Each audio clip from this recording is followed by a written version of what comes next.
everyone. My name is Phil Bedard. I'm a principal engineer here at Cisco Systems. I'm here today at Nanog 84 here. I've done a couple other Nanog presentations in the past, but today talking about SDN or software-defined networking for SP networks. And this is kind of a 2022 edition of this. SDN's been around for quite some time. This is a bit of an update on kind of what's going on in the industry and the overall landscape with SDN today.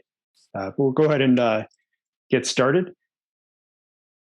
Brief agenda. It's not a complicated agenda today. It's really, what is SDN? I think most people understand what SDN is, or at least have heard the term over the last, 18 years or so since it originated. And then we'll talk a bit about, what is an SDN controller? Like, what is the element that's actually enabling SPs to, do SDN in their network today? What are the standards and industry initiatives behind those? And like I said, we'll take a look at these, the implementations that are out there today, all the groups and all the standards that are going into, how SPs might use SDN as it's currently, looked at in the industry. We'll touch upon a couple of network use cases. These aren't new use cases. They're problems that SPs have had to solve for quite some time in their networks. But we'll take a look at how we can use sort of what we call an SDN controller to really enact those changes in the network and sort of the standards and data that goes into that. Obviously, SDN is kind of a loaded term. People overuse the term SDN, and they have for many years to mean different things. So we'll kind of go ahead and look and give a little bit of background to SDN. And this is really kind of maybe what it means to me and how I've learned, to grow or love or hate the term SDN. And first of all, a little bit of background is, what do we consider a non-SDN network or a non-software defined network? And really for SPs, that's, 99% of networks that are deployed today and have been deployed for many decades. This is a network where most of the intelligence and the control plane is embedded in the device and the device level software. These are our traditional IGPs. So things like routing protocols distribute routes end to end. And then in turn, the device has software that installs, forwarding information. I think most people are really familiar with how these networks work today. And it's not to say that these networks aren't intelligent. We've added through standards and extensions over the years, many different things to enhance the intelligence of the protocols and really the embedded networks themselves and the control planes. When you look at things like RSVT, and what we're doing with that, segment routing, even things like BGP flow spec, they're really adding intelligence to the network and more capabilities. And if you look even at an application like auto bandwidth, which is deployed in a lot of RSVT type networks, that's really, you can consider that an SDN application. It's really an intelligent application that's taking in information from across the network to make more intelligent path routing decisions. But it's still limited in what it could do being embedded into a device and the capabilities that mainly based off of the data that it's able to consume and make decisions on. When we take a look at SDN or software-defined networking, I've got a couple different views of it that I'll present. Really the purest view, and this was the original intent of SDN, was to have an external control plane that's very intelligent, that's managing a set of relatively simple forwarding elements in the network. I think everyone who knows the history of SDN is familiar with OpenFlow. OpenFlow is really a construct to implement a strict forwarding on a device level basis. And the idea was I would have this brain or control element that was forwarding the end-to-end paths for applications or just routing across the network. That didn't really come to fruition. I think that what people wanted to do with SDN was a noble goal, but there were a lot of gaps. In SP networks, just things like local protection and rerouting traffic when failures occur. Being able to handle those in a quick manner is difficult with a centralized control plane. So we still needed a distributed control plane to really handle some of those use cases. What it did help with, though, is to define what we call standard interfaces for how we talk to devices. Standard languages for how we describe, forwarding constructs. OpenFlow is kind of the initial one. P4 has emerged more recently as a way to do that, and it's widely adopted for a variety of use cases. So SDN has brought some benefits in getting people to look at how we can be more programmatic on how we manage these networks. My take on SDN is something that I really kind of call hybrid SDN, and I'm not the originator of that term. And it's really a more pragmatic view of where we're not, discarding the intelligence that's in the distributed control plane today. It's really enhancing that with additional capabilities that are difficult to put into a device level software. So it's really about augmenting different layers of the network, whether it's the service layer, the traffic forwarding layer, or the routing layer that drives that. So like I said, it's really about enhancing the network and enhancing what's done today. And I think when we look at what most SPs want to do today, that really fits in that story. A very simple example of something that some people do today, those that are familiar with path computation elements that help to manage traffic engineering paths end to end across the network. A PCE is you could consider that a form of SDN control in this hybrid network, because I'm using some type of external data or constraints to add intelligence to a distributed network that's running traditional protocols. Something that often goes hand in hand and is also kind of a buzzword in itself is this idea of intent-based networks or intent-driven networks. Like I said, you often hear this sort of hand in hand when someone talks about SDN, and a lot of times it is just sort of a buzzwordy term. Really, the whole goal, though, is to move to what we call more declarative, simple configurations to drive more complex network functions. And this comes more into play when you talk about multiple SDN controller elements talking to each other. The idea is to abstract a lot of the complexity of the underlying network from the upstream controller, and really allow the controllers that are managing more complex parts of the network to decompose those instructions into something that's can be configured on the network directly. Like I said, it's all about abstracting sort of complexity as you go up layers in the network, and being able to have like a simple call like I need service between A and Z at say an OSS layer of the network, and then have something intelligent underneath decompose that into the more explicit configuration, versus that upper layer having to know how to do that across say multi-vendor networks end to end. And I've mentioned the term controller a few times. A controller, when we looked at the kind of purest view of SDN, that is the external element that's helping to control the network. The definition of controller, it's simply something that directs or the actions or functions of something. In this case, it's the network, it's network devices, or it's potentially other controllers. Because we can have controllers, as you'll see it in a hierarchy, and that really lets us build a more kind of scalable solution in how we enact SDN on the network. There's some key components to that. Obviously, on the southbound side, I have to talk to the network elements, and that's through a variety of protocols today, both open and proprietary. And then I have to aggregate that data. If I really want to deploy this in a multi-vendor network, we have to normalize that data from different vendors into what we call standard models, and I'll present a little bit about that later. But this is really key to how we have good interaction between different controllers, and be able to make this sort of a more multi-vendor open way of managing the networks. The other part is rendering northbound interfaces. I talked a bit about abstraction, and the idea of sort of a low-level controller is to abstract the network from a higher-level controller. It has to be able to put that in a format that it can consume. And there are standards and there's initiatives today where a lot of that's being worked on to make this a more multi-vendor interoperable type of architecture. And really, SDN is about intelligent applications. It's something that either has to make the network easier to operate, or enhance some type of functionality. So really, that's the key goal of that. Otherwise, why implement something like software-defined networking in the beginning? Well, like I said, and most of this, as I talk about it, really is around the hybrid SDN view, where I'm not throwing out the existing network. It's really about adding functionality and covering specific use cases to help sort of enhance services or the infrastructure itself. So why use SDN? And this is sort of the age-old question of, what is it buying me? Is it helping me, save money or make money in some way? Sometimes it comes down to that. There's a variety of use cases today. Really, kind of the definition view of it, really, it's enhancing the network. These SDN controllers and SDN in general. The idea is to take in data generally that's not available in a distributed control plane, and add intelligence to what's going on in the network. We've done a lot of enhancements, like I said, to add intelligence to device level software and standard routing protocols.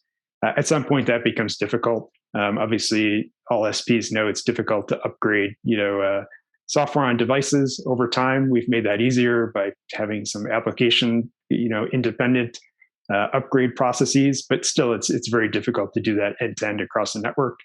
It's very painful. So really, SDN allows us to have, I'll say, a more modern sort of application delivery outside of the device. And the interfaces to the device stay standard. They don't change very often. So really, I can rebuild that application as needed without touching the device itself. I'll talk a bit about multi-layer networks. And when I talk about multi-layer, typically I'm speaking about IP and optical networks. And if you've seen SDN presentations in the past, many of them cover how we better manage IP and optical layers together. There was a lot of work put into like GMPLS, and GMPLS was a device level protocol set of standards that were meant to really marry together IP and optical and be able to exchange data between the two, make intelligent decisions. After many, many years, it really never took off, just due to a lot of interop type of issues, even though these are standard protocols. I once called SDN, it's sort of the savior of that, because really you're just kind of punting the intelligence upstream, and I'm able to handle these multi-layer networks, at the SDA controller level, and not necessarily between two devices themselves. Obviously optimizing network resources, that's sort of a boilerplate, reason to run things like SDN. There's a lot of ancillary benefits in things like network visibility, and that's mostly due to the amount of data that I'm getting from the network. And the applications that the SDA controller runs really allows me to analyze and inspect that data and get more out of the network. Like I said, if nothing else, it's going to enhance visibility by doing a lot of data collection for the network itself. Who's using SDN today? I'll say even today, very, very few people are using software-defined networking, especially in SP networks.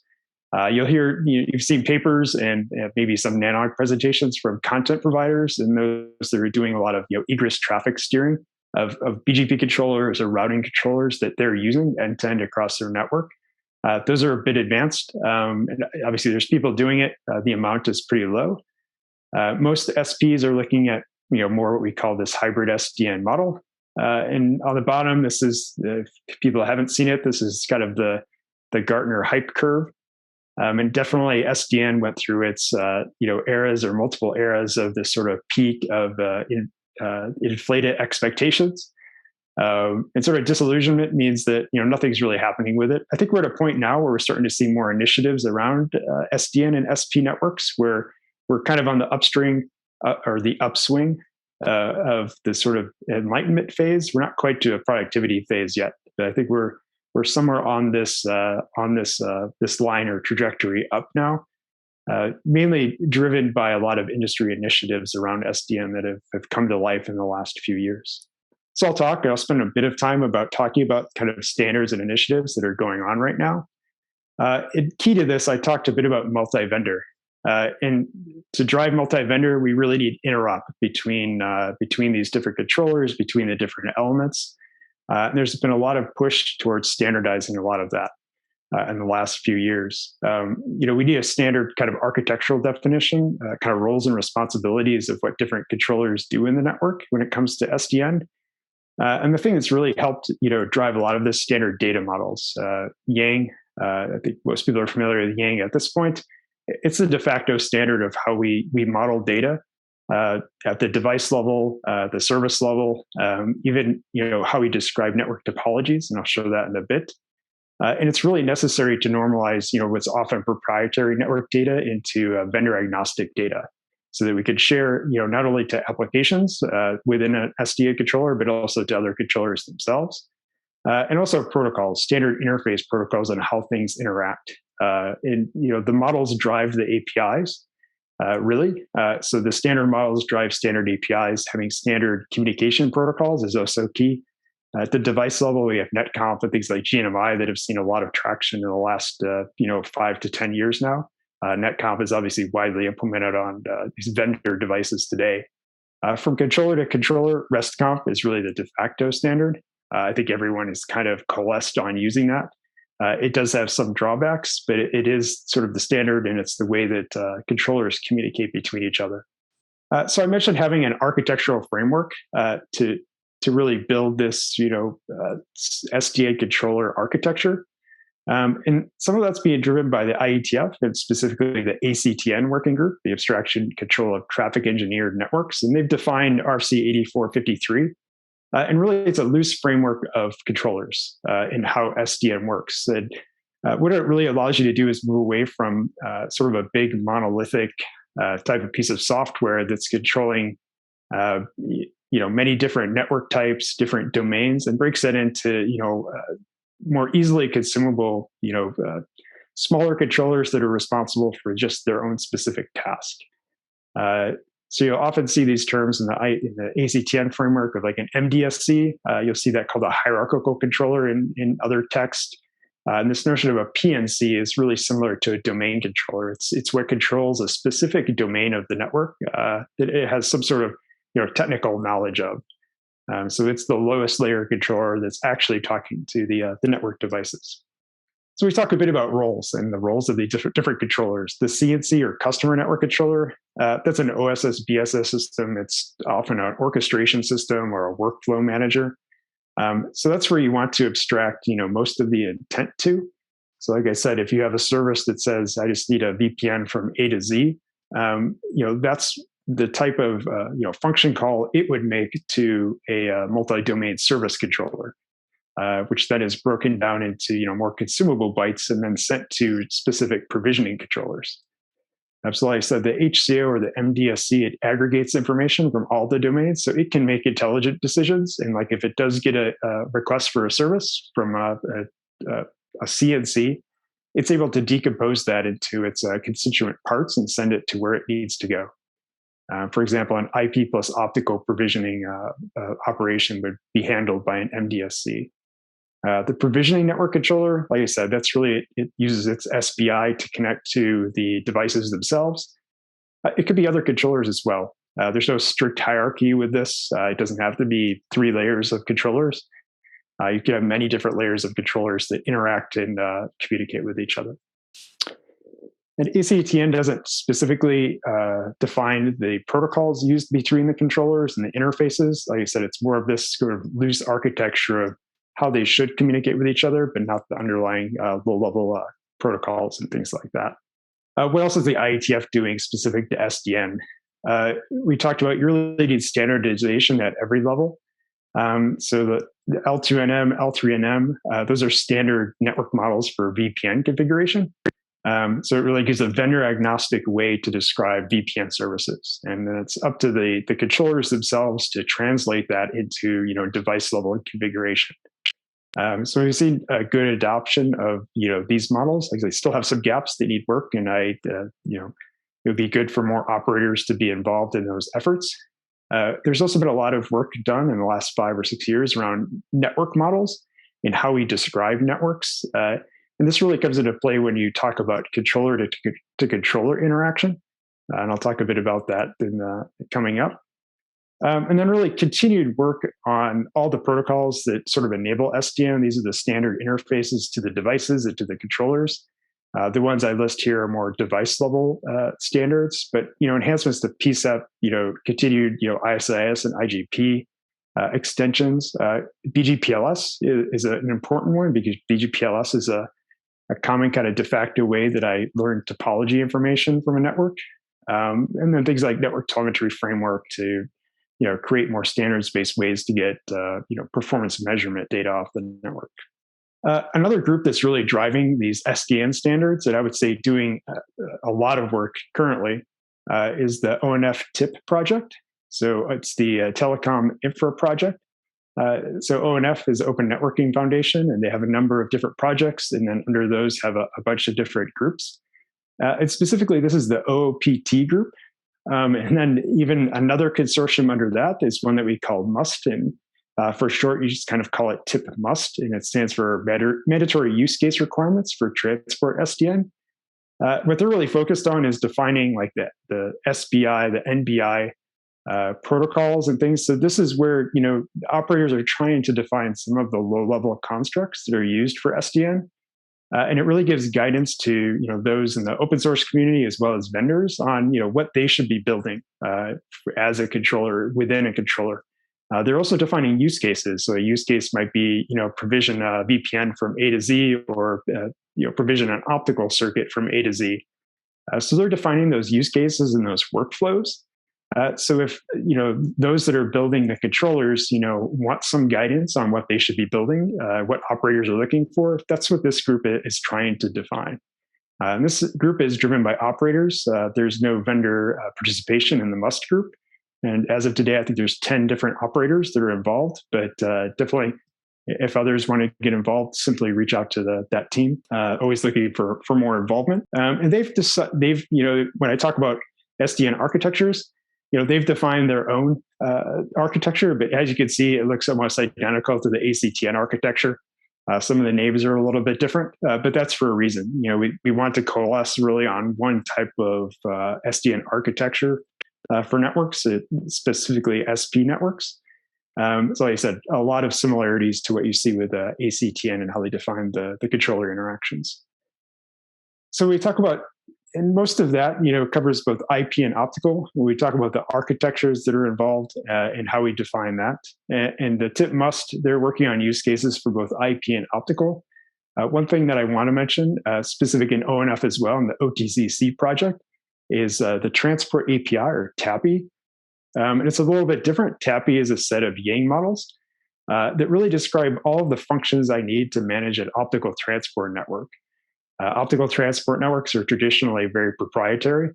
There's no real device level interop with optical networks like we have with IP and routers and switches.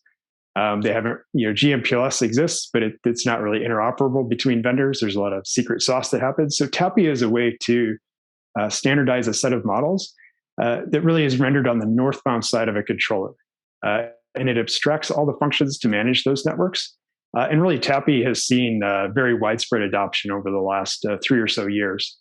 It's really come to a point where almost all of the optical vendors have a TAPI-based controller that can be used to manage their networks. There's still differences in those that have to be worked out, and there's still some gaps in TAPI, but it's been a really good initiative to sort of coalesce the industry on a single sort of standard set of models for how we manage optical networks. And there's also been, interop events, and you can find information that, say, the OIF has done specifically with TAPI interop events. And it's referenced by these groups like TipMust, who's, defining some of the low-level interactions. They're using TAPI to do that. So definitely would look into TAPI and the things that are being done with Transport API today. It's a very simple example of a TAPI connectivity service. And this is an example of like a wavelength service across a DWDM network. Everything in TAPI is hierarchical, like most networks. Optical networks are built in layers. So TAPI has a way to describe, each layer as well as the interconnections between those layers. It's a quick example of a TAPI to create that last service. Like this is what a TAPI REST call looks like. It's more for looking out later. TAPI is quite complicated at times. It's definitely not meant to be human-driven. A human would not write one of these types of requests. It's really meant to be consumed by controllers and driven by controllers. So one of the key parts to these SDN controllers is really data ingestion. Data ingestion is what's needed in order to enact changes to the network. It's sort of table stakes for what SDN needs to do. It needs data from the network to make its applications more intelligent and to make decisions. And I kind of separate this between packet and optical. Like I said, this is IP and optical. That's really kind of the drivers for what a lot of folks are doing in SDN today, at least within SP networks. So really, I need topology data to make routing decisions. I need topology data as well as say performance metric data off the network. And I'd say the industry is within the last few years and probably even longer now, 5 or 6 years, has really driven to a set of standards, and they're more de facto standards than really hard and fast standards. But BGP-LS is used. So those that aren't familiar with BGP-LS, it's BGP link state.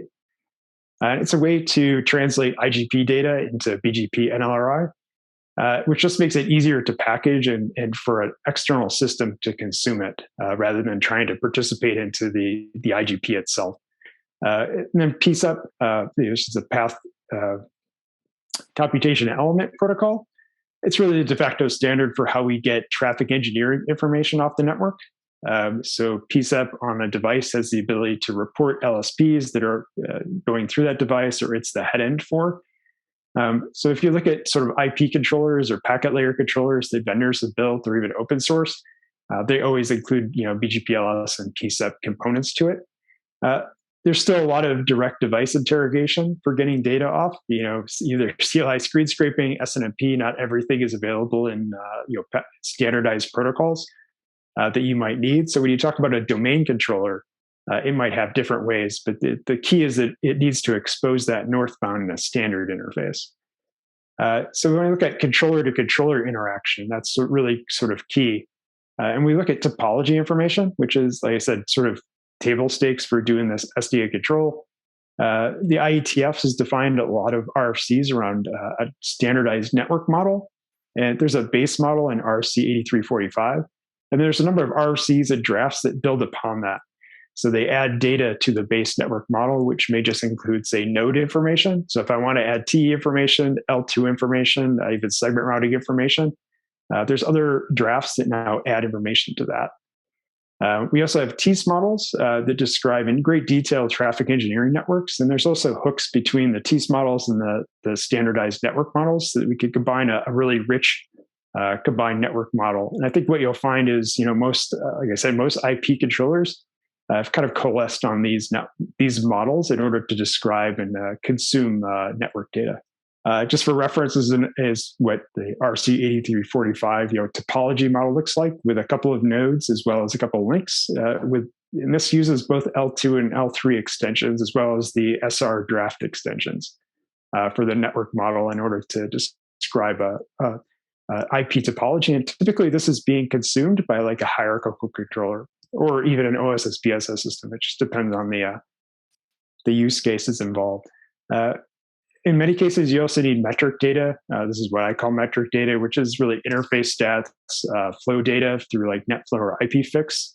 If you want to make, even really application level traffic decisions across the network that you're trying to control.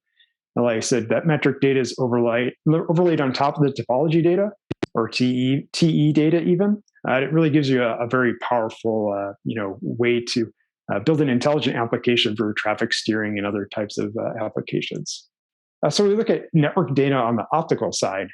So the controller to the network, that's still very often proprietary. It might be TL1, in some cases SNMP. Some vendors have moved to even using things like netcount. But typically all the encoding, the models that are used. On the IP side, we have a lot of standardized models for device level interaction, either through IETF or OpenConfig. With the optical, the device level is very proprietary. And that's the reason why the controller to controller is so important, because it's really rendering that proprietary data into something that's normalized. It's standard across different vendors. So something like the inventory from an optical device looks the same and TAPI, from one vendor to another vendor. That's, like I said, that's really the key in making this interoperable and being able to build sort of a multi-vendor open SDN architecture. Like I said, TAPI is the de facto standard. There's a number of models that are used to describe both the hardware as well as the topology that's created, as well as the services that are created over that. So like I said, it's quite rich today in what they've built. And like I said, there's a number of implementations of it already. Yeah, so we've talked a bit about network data and how network data is consumed by this hierarchy of controllers. In this case, you can see this is just kind of a graphical view of what I just talked about. So, the optical domain controllers, and, this is where I'm using typically proprietary methods to get that data. And then the IP controller, like I said, we're more standardized on the IP sort of router switch side of how you get data off the device. Not always, but in many cases, we have more options than on optical. But the key is, what gets rendered northbound of those controllers is all standardized data. That way, the hierarchical controller or HCO, it could be from different vendors that are consuming that data. and the applications on those controllers that are able to use the data in a normalized manner, no matter where it came from. So where do we have standards gaps with this? I would say most of the gaps are on the IP side. The good thing about TAPI is TAPI really kind of covers just about everything on the optical side, from topology, equipment inventory, fault data. We have good topology data on the IP side, but that's about it. When you talk about physical inventory, and this is really controller to controller.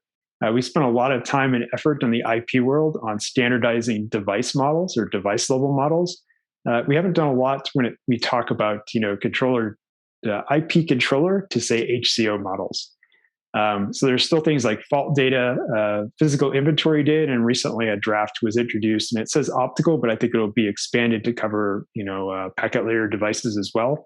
And it's really just a way to aggregate data from multiple devices into a single model that can be exposed northbound to different controllers.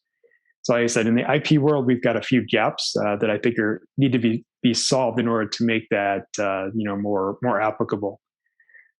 Just a couple statements on open source controllers. We see more and more vendor controllers, and I think if you look at sort of the leading 3 or 4 equipment vendors, they may have HCOs. They probably have domain controllers specific to optical and IP, if those are equipment that they supply. There's a lot of open source controllers as well. The 2 really kind of popular ones, and I think people have probably heard about Open Daylight as an SDN controller. It's been around for quite some time. It's a Java-based system. It's very plug and play, and it's got different use cases and different applications that it's solved over time. It still remained the base for different open source as well as commercial vendor controllers. So really, it's a framework for building applications and sharing data between those applications that enables these SDN apps to run in the Open Daylight architecture. ONOS, Open Network Operating System, that work also started 10 plus years ago now, is now part of the ONF. Very similar architecture to Open Daylight. They have progressed. There's a microservices-based version of ONOS today, and they're tackling a wide range of use cases. I'll say the development, ONOS is probably there's more people working on ONOS today, as well as modern use cases around 5G, BNG, or Open BNG. So there's been actually a lot of work and even some actual production implementations of things that are done with ONOS. So definitely would take a look at that and the initiatives that they have and see if others want to get involved in those. So we'll talk a little bit about network use cases, and these are SDN use cases. They're not new use cases, but they're things that can be solved in a better way, typically with some type of external controller or SDN control outside of what you're doing just in the network itself. At first, though, I'll talk a little sort of real world view of where people are with SDN controllers today. And this plays a part in sort of use cases in how you solve problems with SDN today. You really consider the controller as part of the network. I think that's a good way of looking at it. It's really part of the network control plane. So the applications that are built are meant to be real-time, sort of closed-loop automated, control applications when it comes to things like traffic steering or resource steering in the network. I think when you look at some applications, they're not necessarily closed-loop applications. A lot of them are visibility-based. Things just making it easier to manage the network through data collection, and kind of this is the first entry point we see for SDN controllers, or what you would want to call a modern SDN controller, especially in SP networks. It's starting with visibility. It's really bringing data into the network, and I think, as I mentioned earlier, there's a lot of benefits in just the visibility aspect of bringing the data into a single sort of repository, and then if you're feeding that into an HCO or a hierarchical controller, then you get good view of that data across multiple domains. So you get things like fault correlation that maybe you didn't have before because you didn't have all of that data in a single repository, or a set of applications that could look at data from multiple domains and be able to make some sort of intelligent decision or correlate some type of fault between those domains in an intelligent way. Like I said, fully closed-loop automation, that's still pretty rare. Although that happens in our distributed control planes today, not a lot of people trust the centralized box to make those types of decisions. So often what we see today is more of like a recommendation engine. So I say, speaking of our deployments and what we do, the real SDN control type applications usually they start with a recommendation, and then there's a button for someone to push or something for them to enact a change on the network. Fully closed loop, we're not quite there yet for the majority of service providers.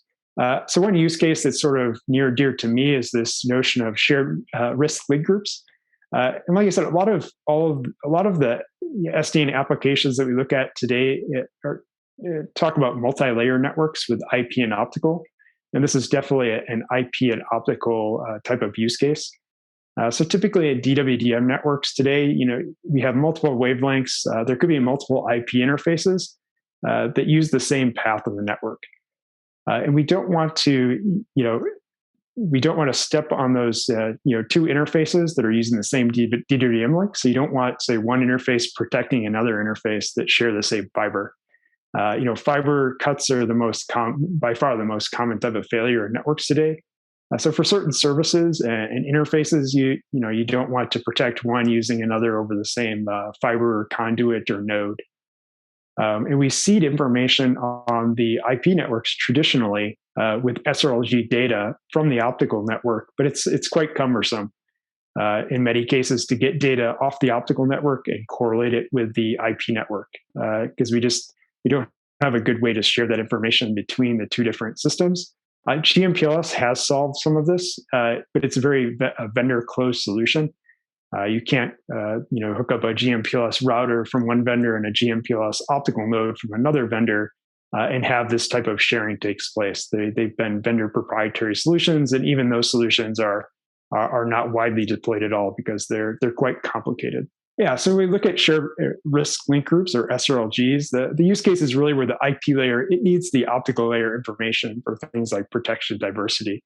And to be honest, it's just an easier problem to solve by sending all of this data upstream to a more intelligent, we call SDN application. So it can dynamically learn what's on the optical network, and then it can seed the IP network with that information. So if it dynamically changes, things like optical restoration. So optical restoration changes the optical path dynamically. And if the IP layer is unaware of that, and normally it is unaware of that, then the data that it has about shared risk is already out of date.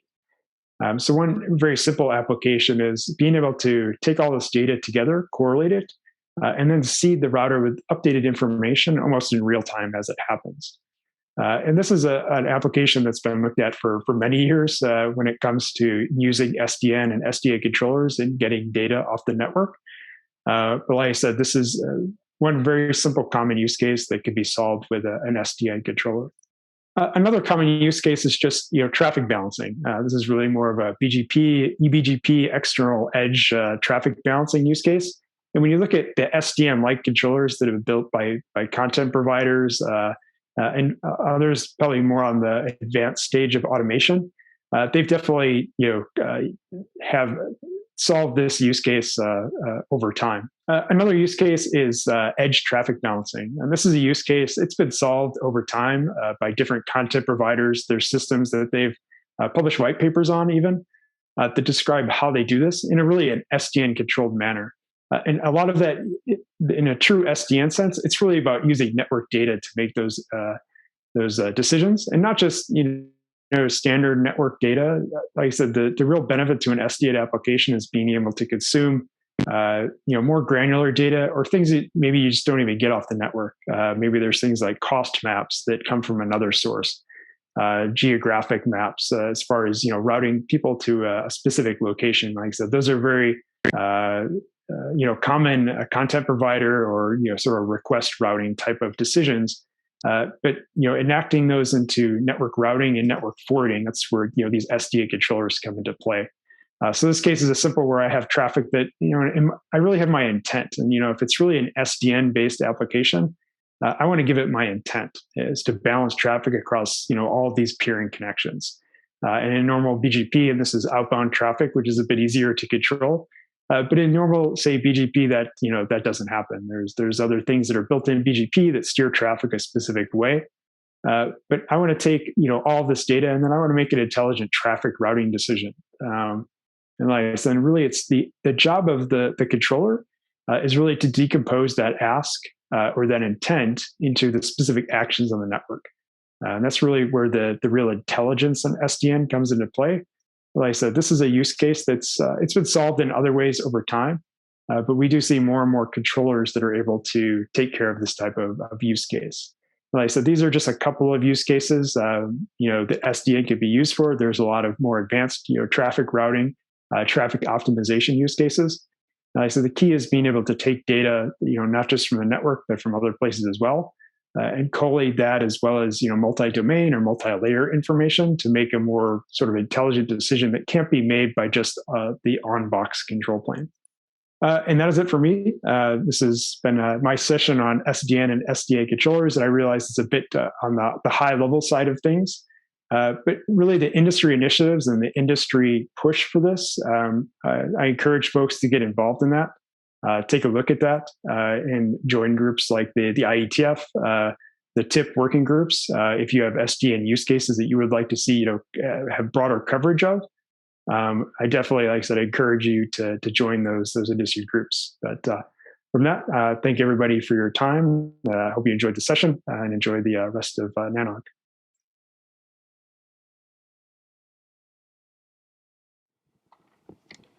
Hi, Phil. Hopefully I'm here.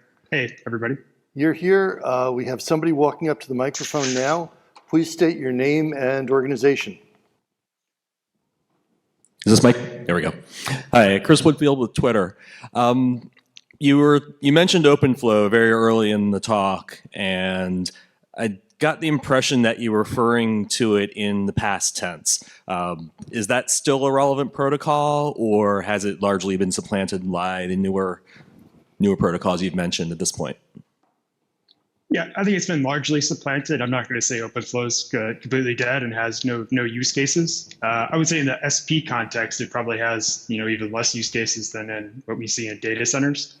But I do think modern, more flexible ways of doing programming. P4 is very low level, but like I said, OpenFlow had a lot of good ideas, and OpenFlow version 2 kind of improved on that. But as an industry, it has just not seen widespread adoption now. Okay, thank you. Okay, thank you, Chris. We have one coming in from the outside, from Randy Bush. High level, could you relate these 42 complex mechanical protocol IETF-ish approaches to the forever work in progress on the network as a program magic of McCowan, Rexford, et al.? It seems a bit of software implemented network and missing some abstraction to be software defined, as opposed to hacked, aren't we still using tweezers? Yeah, I think that's a lot to unpack. I might need you to repeat that one a bit, but I think it's just the complexity of what's still there. And still Randy, if I'm completely misconstruing this, let me know. But the idea, it's still complex, and it's still a lot of string and glue that is kind of binding these things together. I think the one thing that we have a bit more of today is less IETF heads. I don't want to say that in a bad way per se, but people driving this, and that's where I think the operators that are driving it and trying to drive the abstractions, I think that's really key.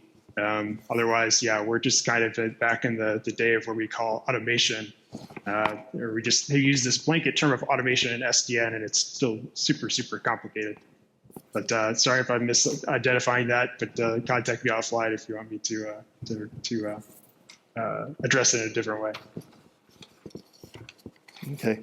Thank you, Phil. Randy, hope that solved it for you, and hope to see you in the person again sometime. So thank you for your presentation. We're out of time on that. Yep. Thanks, everyone.